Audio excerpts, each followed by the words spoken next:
extent of the extra defense downsizing, which is still hurting Southern California and the Northeast quite a bit. So I think that while Alice and David are both correct that this recovery is not setting any records, we should set a couple of things straight.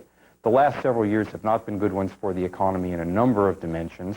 The economy was growing slowly before we went into the recession, but as the data, if David would have paid attention, that were released yesterday by the Commerce Department showed, the recession itself was much milder than the average recession and shorter than the average recession, but it was sandwiched between a period of slow growth and an early part of an anemic recovery. So taken as a package, this entire sandwich wasn't very, very good. I think it had very little to do with policies enacted in the Reagan and Bush administrations. I think, with some exceptions in both the Bush and Reagan administrations, generally we're on the right track to less government, lower tax rates, trying to control non-defense government spendings, trying to liberalize trade, trying to rein in some regulation. That's the path we ought to be following, not the path of a more intrusive, larger role for government. So new government spending programs that are going to grow way beyond what's forecast. So to put it in big increase in marginal tax rates, that's all going to hurt the economy. To put it in a nutshell, you think the Clinton people are making it worse right now? Oh, there's no doubt that the program that was just passed is harming the economy in the short run. Okay. Their gamble is that it will help the economy in the longer run. That would require one to believe that large tax increases won't slow the economy, people will do very little sheltering, and that the many new spending programs will defy the historical tendency for them to grow way beyond what's projected. I hope they're right about that. I would be delighted if they're right about that and all that came about. David Gordon, it's bad, but the Clinton people are making it worse? No, I don't think so yet. I will, if we talk about the longer-term effects of the deficit packages, I assume we will, I will express considerable concern about the longer-term impact of the Clinton package. So far, I think it's too early to say that it's had any real consequences. Michael wants to argue that some early signs of retroactive higher tax rates are doing some damage, causing uncertainty. The Reagan-Bush administration lowered tax rates throughout its period, and the rate of growth was no higher during the Reagan-Bush period than it had been in the Carter-Ford period. So if lower taxes didn't juice the economy then, it's very hard to argue that higher tax rates on the wealthy are going to do any harm to the economy now. The real issue for us to focus on is what will be the effect of very substantial, almost unprecedented, as the administration says, reduction in deficits, and with that, very restrictive fiscal policy. It's way too soon for that to have had any effect on the economy yet. So I would argue that so far, the slower growth in 1993 is not a reflection of the administration's policy one way or the other. I'm very scared about the longer term. Alice Rivlin, I would share David's let me just ask concern. Alice Rivlin what her comment is on your thesis, Mr. Boskin. Well, you heard what he said. Things, it's been anemic, but what you people have been doing has made it worse.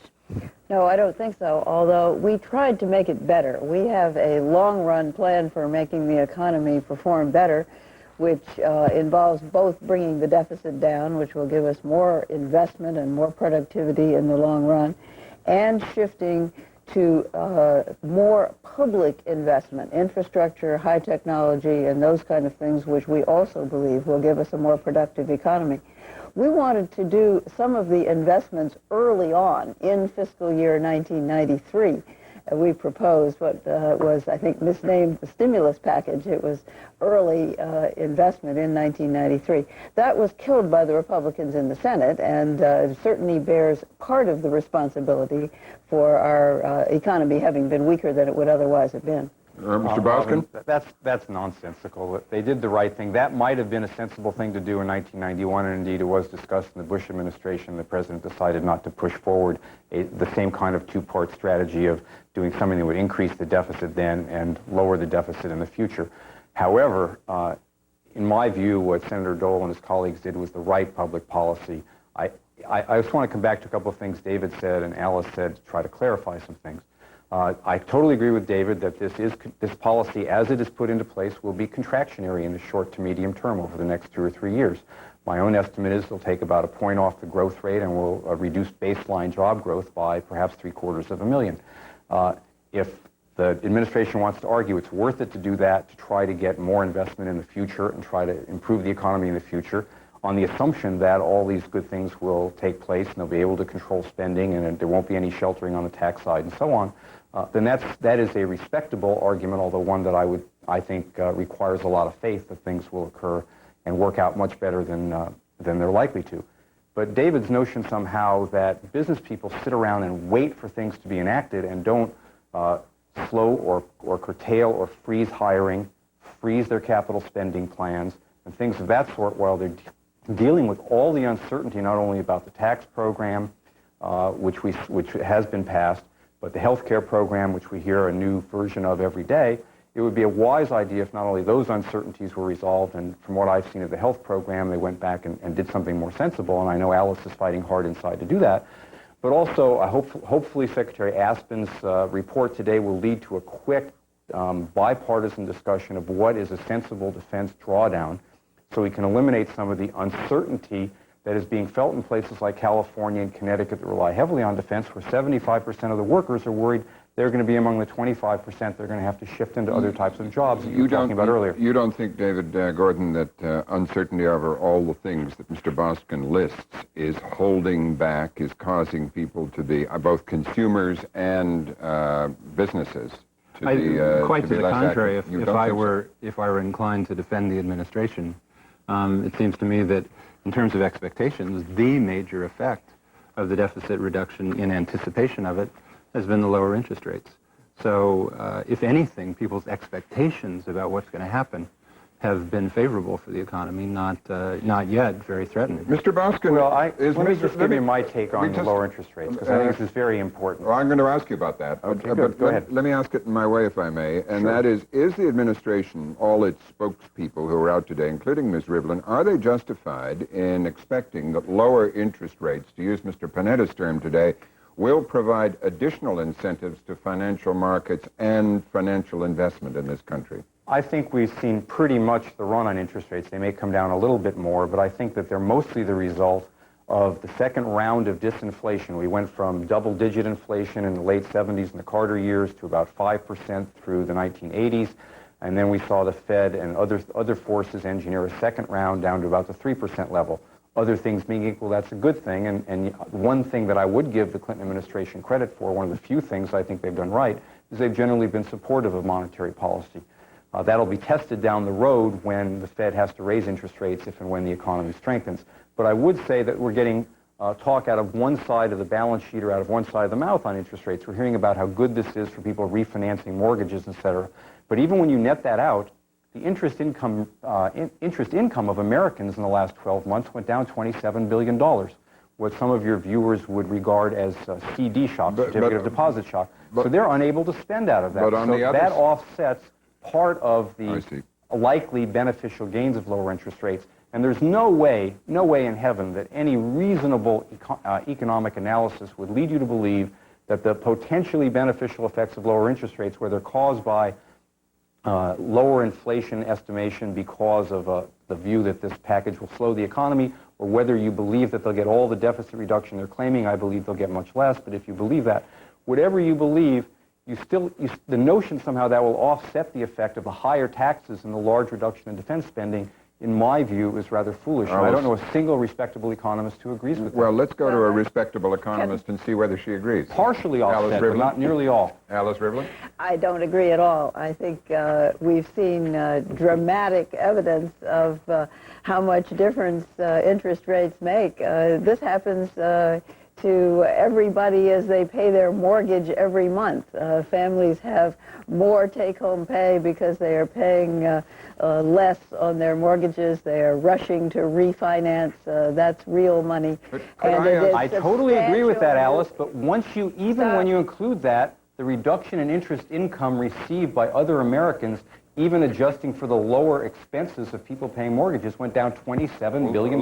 Let her finish, That's a lot. Mr. Boskin. Let her finish. The real importance of interest rates, though, is that it makes investment more attractive for state and local governments, for business, and it makes buying housing more attractive, and we are seeing and will continue to see that effect of the lower interest rates. David Gordon, do you think there is more still to be squeezed from this orange, more benefit from these continued low interest rates? I think it's very unlikely, and on the economics, Michael Boskin and I may end up agreeing on many of these points.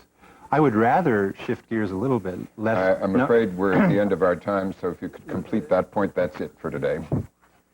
The thing that worries me about the policy is that Essentially, the administration has mortgaged the fate of the economy to the Fed, and all of its future hopes for the economy and people's hopes for the economy really depend on whether the Fed cooperates and does what it's supposed to do. It is very unlikely that the Fed cares as much about jobs and wages as it does about inflation. You want to have a quick word on that, Alice Rivlin? I think we are hoping that the Fed will see things as we do. We have brought down the deficit very substantially, and they realize, they've been talking about how important that is for a long time, and I think are cooperating in keeping the interest rates low. Okay. Thank you, Ms. Rivlin and gentlemen. Jim? Still to come on the NewsHour tonight, a Middle East peace update, national service, and a Clarence Page essay.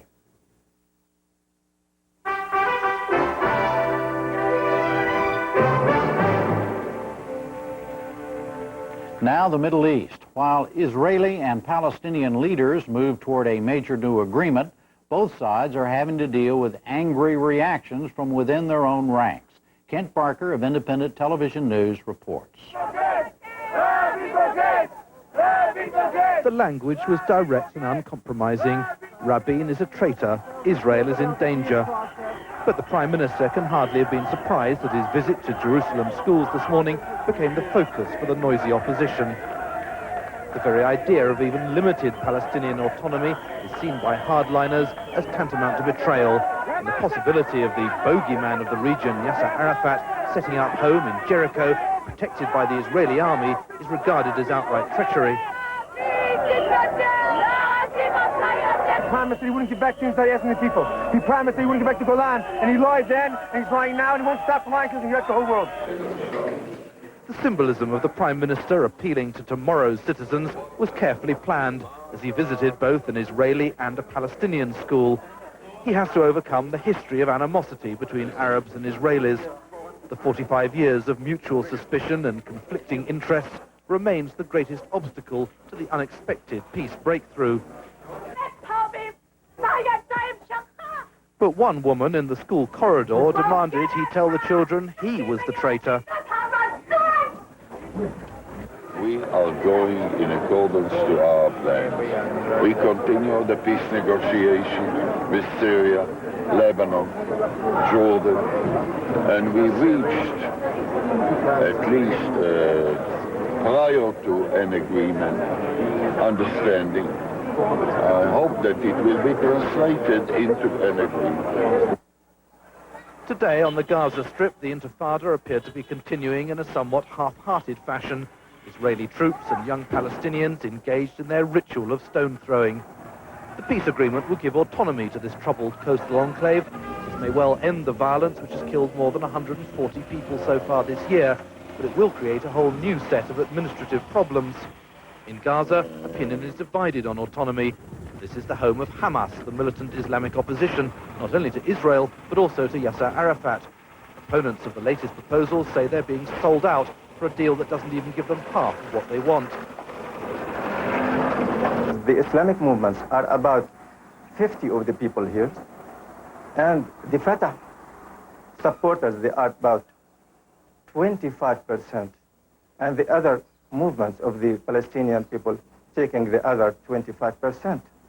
So the majority are with the Islamic movement, and they are refusing this agreement, which will not giving us our Jerusalem and the holy places. We, the Palestinian nation, are full of hope that it will work, because we would like to get rid of occupation. We would like to manage our own life. We would like to have our own state, Palestine. And some people would like to have the whole solution on spot.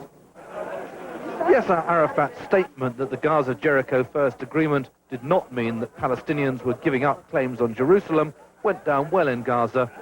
The real strength of Hamas is hard to determine. The Israelis played it up last Christmas when they selected Palestinians from Gaza to deport to southern Lebanon. Now they're playing it down. Veteran Israeli politicians like Shulamit Aloni see the prospective agreement as vindication of their years spent campaigning for peace. She's convinced it will be accepted by radical Palestinians. I believe once things will move, the public will accept it even among the Palestinians.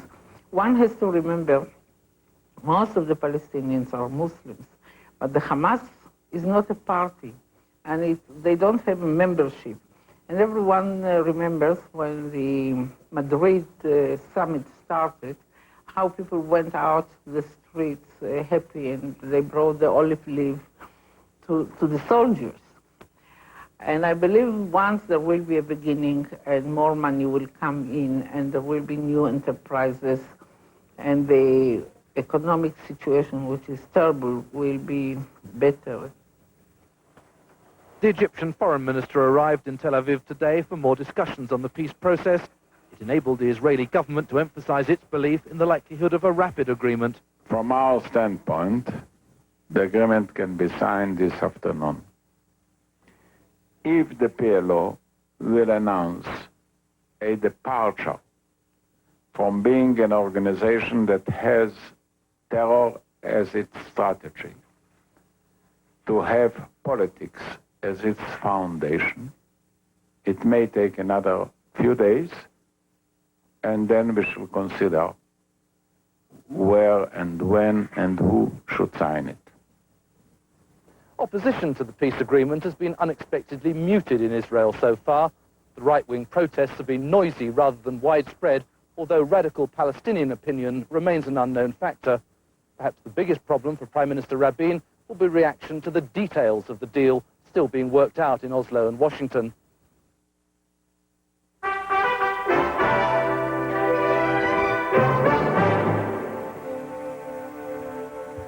We focus next tonight on President Clinton's plan for a national service corps.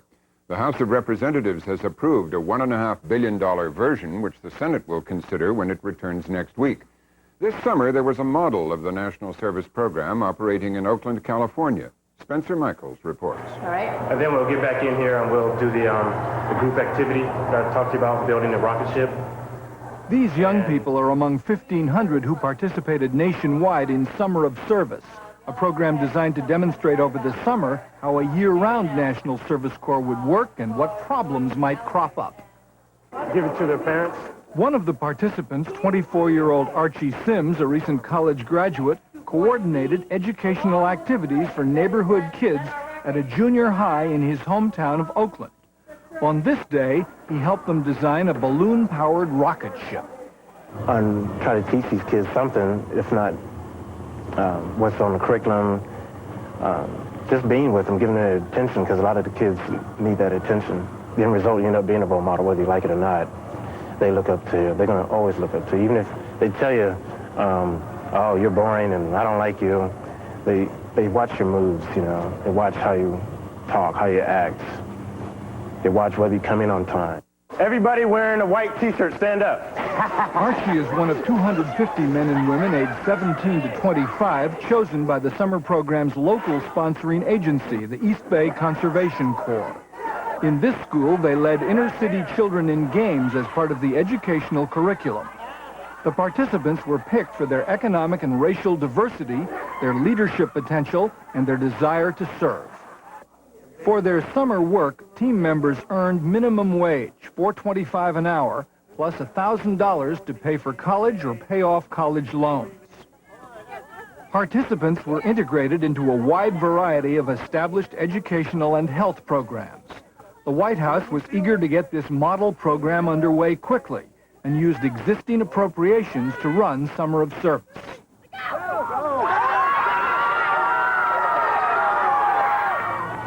Under the National Service Plan, Congress will appropriate new money. Participants will get minimum wage plus almost $10,000 toward college after 2 years community service. While the money was welcome, something else persuaded Archie to apply. It's wrong for people to underestimate the commitment that a lot of my generation have for the kids and for this country. Every now and then you think, wow, am I the only one doing this? Am I the only one who cares? And the answer is no, because you meet all these people from all over the country as passionate as working with the kids as you are, and here they are, and it's like, wow. Archie was inspired when Vice President Al Gore launched the Summer of Service training session and the fight for a National Service Corps at the beginning of the summer. you talk to anybody who was one of those first Peace Corps volunteers, or for that matter, anybody who served in the Peace Corps at all, at any point during the Peace Corps, and they will tell you what a tremendous difference it made in their lives and what a difference they were able to make in the lives of the people that they helped. Residents here love company and really enjoy talking to people. So Summer of service members like Archie Sims tried to make a difference at Mercy Retirement Center in Oakland, where administrators were grateful for their help and that of the junior high students they supervised. Their job, cheering up and aiding elderly residents. But for Archie, the value of working in community service was even more personal. I remember one student told me he never met a black man who went to college before. And it dawned on me that's very possible. From his community, there's no black men who go to college or in college that he's come and run into. So that was just that one person would know him is worth $1 million to me. For Archie, the summer was full of challenges and rewards. For some other summer of service team members, the work was frustrating, at least at first. Hi, how you doing? My name's Brenda, and this is Beatrice. I don't know. Oh, you don't speak English? Do you have health care? 18-year-old Brenda Rodriguez, for example, trekked through poor Berkeley neighborhoods to distribute information on immunizations offered by the local health department. Has she had all her immunizations? Yeah. Really? Okay, well, so you know that the clinic is on 6th University? Yeah. I don't think there's any... Usually, there was nobody home. When there was, most people didn't want to talk. But for Brenda, who grew up in South Central Los Angeles and now attends the University of California at Berkeley, the work had a payoff. Where I come from, we've got gang members on, you know, all at the parks, and we've got prostitutes hanging on the corner. I mean, and all this stuff is around me, and I think to myself, is this what I want for myself? Is this what I want for my brothers and sisters? And I know that it's not, because it's kind of a dead-end street. I had a choice, see. I could have done one of two things. I could have worked as a janitor cleaning toilets on UC Berkeley for over $9 an hour, or I could have took this job and made a difference in my community and helped myself. And so I said, yeah, I may be getting $4.25 an hour minimum wage, but I'm making a difference in someone else's life. Brenda and others were made responsible for contacting ministers and getting them to spread the word about immunizations to their congregations. Often, leaders found young people would push for changes that established workers would never suggest. They've made a major impact on those institutions who had a certain perception of what it was going to be like to have young people, and it wasn't like that at all. Not only were they mouthy young people with ideas, but they came up with some really ingenious ideas. As executive director of the East Bay Conservation Corps, Joanna Lennon's goals were to harness the enthusiasm and the skills of young people while training them for leadership. Bernadette, what about the State Department of Ed? Do you know when they're coming down for their visit? An activist in the 60s, this summer she ran the largest of the nation's 16 summer of service programs. And what we're asking young people to do is to help us solve the issues that are major in this country. We have a wealth of young people out there who have a lot to offer, and we never ask them to use what they have. Not everyone agrees that a National Service Corps is needed. In the House, several Republicans argued that the proposed Corps was too expensive, too elitist, and not necessary. Representative Richard Armey of Texas led the charge. It's more akin to a welfare program for aspiring yuppies in America. Mr. Chairman, I oppose this bill because it displaces private charity with government-managed, well-paid social activism, based on the elitist assumption that community service is not now taking place. Despite such arguments, the House easily approved the bill, as did the Senate in a slightly different version. A compromise still needs Senate approval. Lennon, like the bill's supporters, is sensitive to the charge that national service creates a new bureaucracy. The money is going to come down to programs like the East Bay Conservation Corps, which are nonprofit corporations doing work in the public interest. It's a very decentralized model. They're not talking about creating a grand bureaucracy and running it out of Washington. Tiffany, I think there's too many people on here. Even on a local level, participants will have to deal with established agencies and entrenched workers. Sometimes it can work well, as it did at this Berkeley Child Development Center. Yeah? Come back and play whenever you're ready. The 3 Summer of Service participants who were added to the center's teaching staff also helped construct a garden, something that wouldn't have happened without them. I'm with the City of Berkeley Health and Human Services, and this is Some of those who worked for city health departments and hospitals, even child development centers, had a hard time gaining acceptance by the bureaucracy at those agencies. Psychologist Deborah Lesh-Griffin, working as a consultant, has been evaluating the Summer of Service. She found resistance to the program at some agencies. They don't have a clear sense of how to orient, how to integrate new people into their system and to tell them and convey what are our goals, what are we trying to accomplish. While supportive of the program, Lesh-Griffin believes overly high expectations among young people created tension. There's a lot of stress on the part of these young people. The feeling that, there's not enough time to do what they need to do. And I think part of what we try and do is pack in too much. I've seen different leadership styles for each and every one. Twice a week, the participants evaluated themselves and the Summer of Service program in reflection sessions. The thing I've learned that's kind of negative is what a bureaucracy is all about, and I think it really needs to change. Well, initially I felt really frustrated over the whole bureaucracy that we felt from the City Hall. But now it's become a little easier to work with it, just deal with the system. You can't change it now. Maybe now you can't change it, but down the line, maybe you can change it.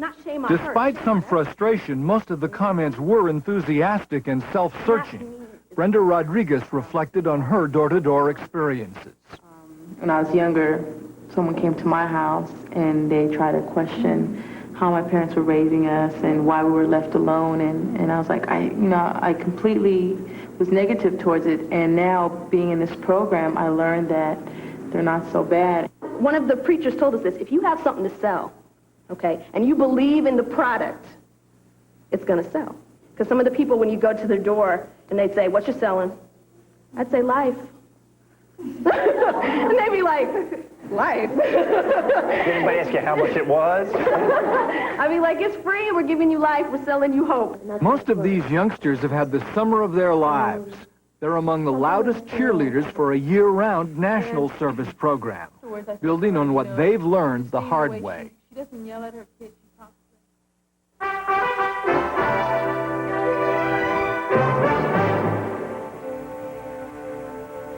Finally tonight, essayist Clarence Page of the Chicago Tribune offers some ideas about a Chicago housing project called Cabrini Green. Architecture is a big deal in Chicago. You can tell by our skyline. Architectural giants like Louis Sullivan, Frank Lloyd Wright, and Mies van der Rohe planted themselves on this prairie and built their own mountains. Some others built their own mistakes, like this one, the Cabrini Green Public Housing Complex. In many ways, a high-rise ghetto plagued with crime, joblessness, fear, and despair. You can't blame all of Cabrini Green's problems on the architecture, of course, but this place did teach urban planners an important lesson the hard way. High-rise buildings might work for the elderly, but they don't work for large families. We all make mistakes. Unfortunately, in this case, a lot of large families with small children have to live with the consequences. When gang-related gunfire killed 3 children here in less than a year, the city seemed to be shaken for a change out of its usual snooze. Suddenly, everyone wanted to do something. But what? St. Louis used dynamite to blow up its high-rise ghetto, Pruitt-Igoe, in 1972. A lot of Chicagoans would like to do that to Cabrini Green, although that possibility frightens Cabrini Green residents. This is our home, they say. Where will we live? Downtown, at the newspaper where I work, the editors came up with an unusual idea, an architecture contest to redesign Cabrini Green. It was, at best, an unusual idea, maybe even a wacky idea. But a similar contest in 1922 produced Tribune Tower, the newspaper's landmark neo-Gothic headquarters, with its flying buttresses, its bell tower, and its gargoyles. Just the thing to keep evil spirits out of our journalism. This time would be different.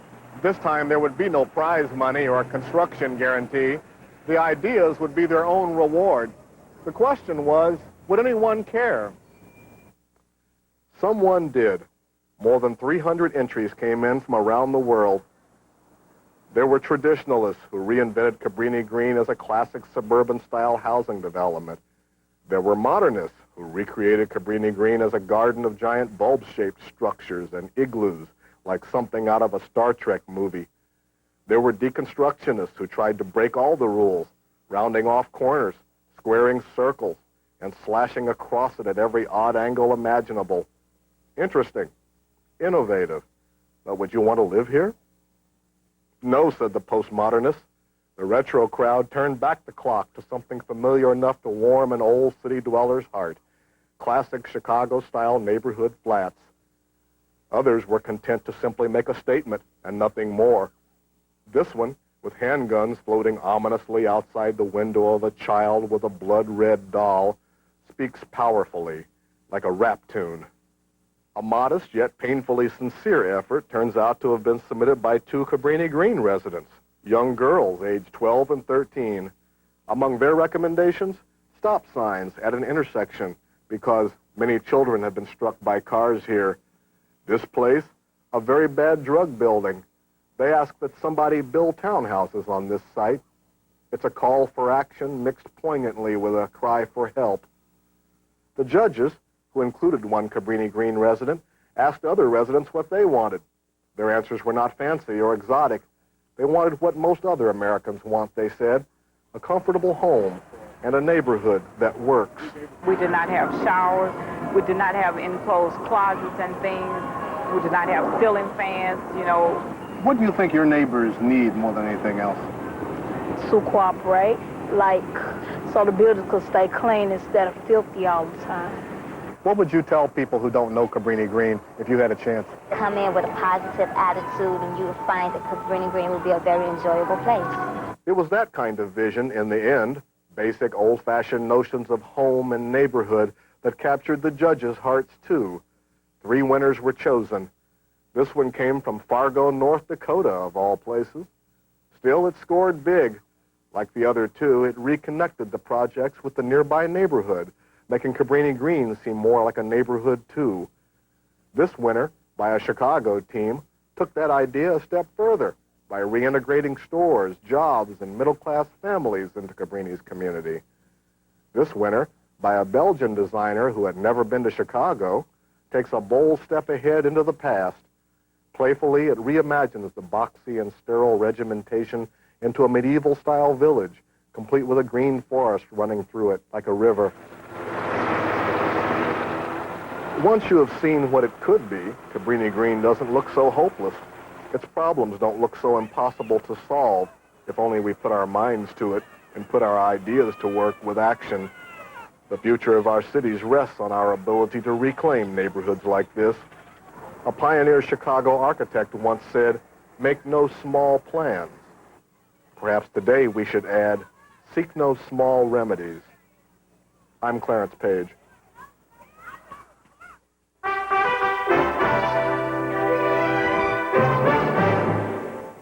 Again, the major stories of this Wednesday. The Clinton administration sharply reduced its forecast of economic growth for this year and next. It also unveiled a 5-year plan to reduce the size of the military. More progress was reported in peace talks between Israel and the Palestine Liberation Organization, but negotiations to end the 17-month war in Bosnia collapsed after being on the verge of an agreement. Good night, Jim. Good night, Robin. We'll see you tomorrow night. I'm Jim Lehrer. Thank you and good night. Major funding for the MacNeil Lehrer NewsHour has been provided by PepsiCo.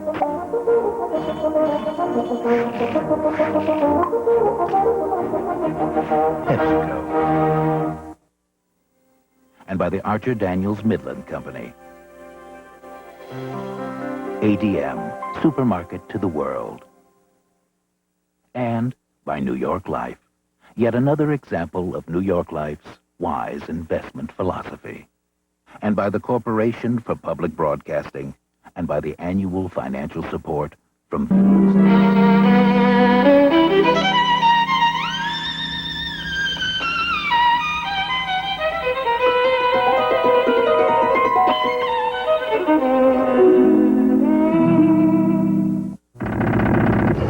The Michael Jackson investigation from Bangkok, Singapore, and Taipei. Wherever Michael Jackson is, hard copies right by his side. And 4 brave cops go undercover to bust the bad guys. Not only do they act like crooks, it's difficult to get to change the lifestyle. but they constantly live on the edge of danger. An undercover sting caught on tape on hard copy.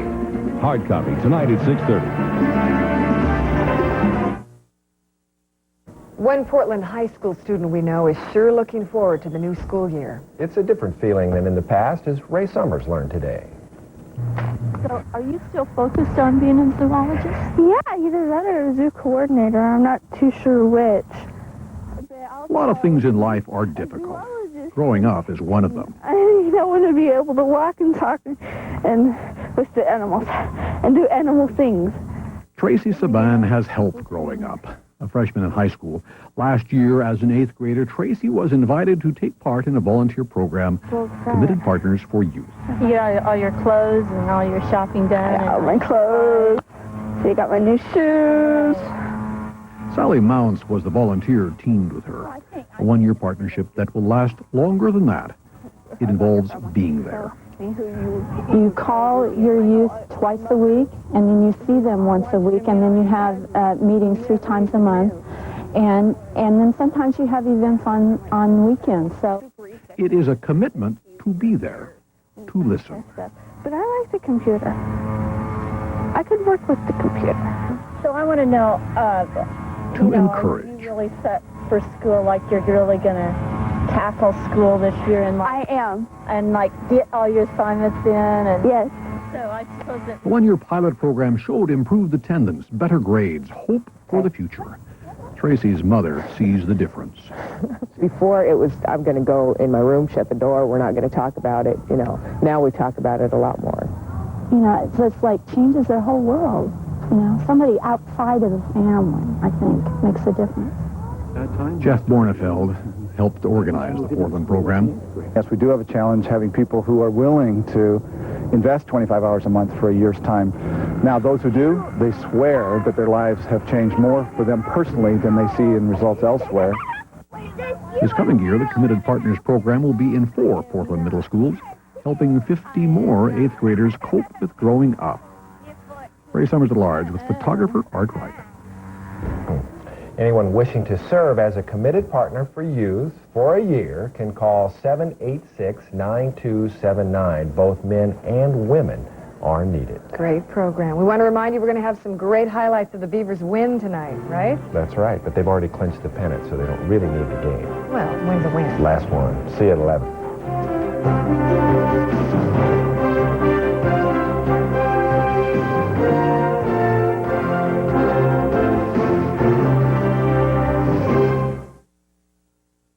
Only 4 days left to catch the excitement of greyhound racing at Multnomah Greyhound Park. Don't miss any of the closing week action. Multnomah Greyhound Park, Northeast 223rd and Gleason.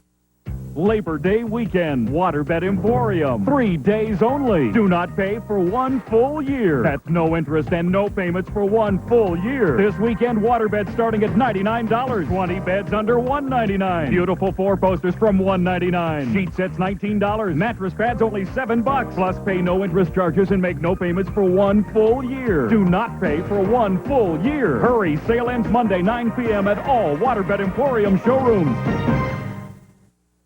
Ringling Brothers and Barnum and Bailey Circus is celebrating 200 years of circus in America at Memorial Coliseum, September 22nd through 26th. Coin TV is pleased to provide 2,000 tickets for the Friday, September 24th, 3:30 performance of the greatest show on earth for children of all ages who otherwise would not be able to attend. Please send your nonprofit organization's request for tickets on official letterhead to 4326 Southeast Woodstock Boulevard, Box 522, Portland, Oregon, 97206. Don't miss the greatest show on earth. Okay, I'll spell it out for you. Blockbuster's got thousands of these boxes filled with more movie star types than anybody else on the planet. Plus, they got anything you'd ever want. They got drama, they got comedy, they got kid stuff, they got thrillers.